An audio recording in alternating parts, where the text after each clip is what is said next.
Possiamo dire che l'autonomia parte dai bambini per il Veneto? Beh, diciamo che l'autonomia parte sempre da delle specialità. Questa è una specialità del nostro territorio. Il riconoscimento del valore di specialità delle scuole paritarie potrebbe essere il primo tassello concreto di autonomia del Veneto.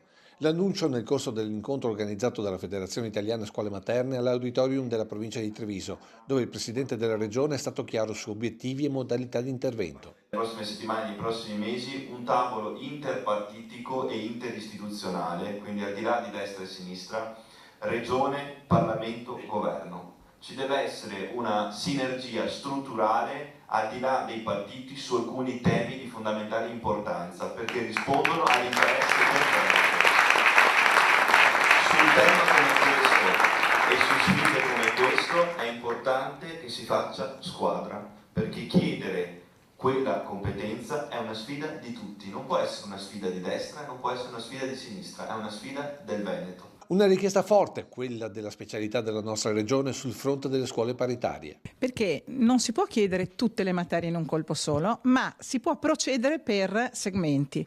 E laddove il Veneto nel segmento sistema integrato 0-6 anni, quindi nidi e scuola dell'infanzia, è un genere a sé in Italia, è una regione dove i 2/3 delle scuole sono paritarie, il 64% dei bambini da 3-6 anni viene nelle scuole dell'infanzia paritarie e non alle statali, è esattamente la percentuale capovolta nel resto dell'Italia. Numeri che in questo momento non sono riconosciuti di fatto dallo Stato, con chiusure e ridimensionamenti costanti. Quando sono arrivata alle scuole in provincia di Treviso erano 210 le scuole dell'infanzia paritarie associate.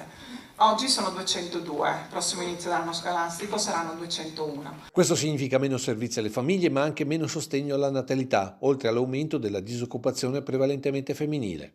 Ecco perché, in attesa della competenza regionale, il professor Luca Antonini ha avanzato 2 proposte immediate per la sopravvivenza delle paritarie. La prima ai comuni, perché attivino delle convenzioni. Convenzione che non vincola da un certo punto di vista le scuole in modo particolare, né vincola in modo particolare il comune, però è un atto per entrare dentro il sistema dei finanziamenti e quindi secondo me questa è un'evoluzione. Tra l'altro è un articolo 55 del codice del terzo settore che proprio valorizza, e anche la Corte Costituzionale ha valorizzato, si chiama amministrazione condivisa. La seconda è programmare assieme il futuro a sostegno delle famiglie. Coprogrammazione vuol dire aprire le risorse del territorio, farle sedere al tavolo e dire facciamo un progetto di bene comune che riguarda il nostro territorio, lo facciamo insieme, così evitiamo di fare duplicazioni o di sperperare risorse.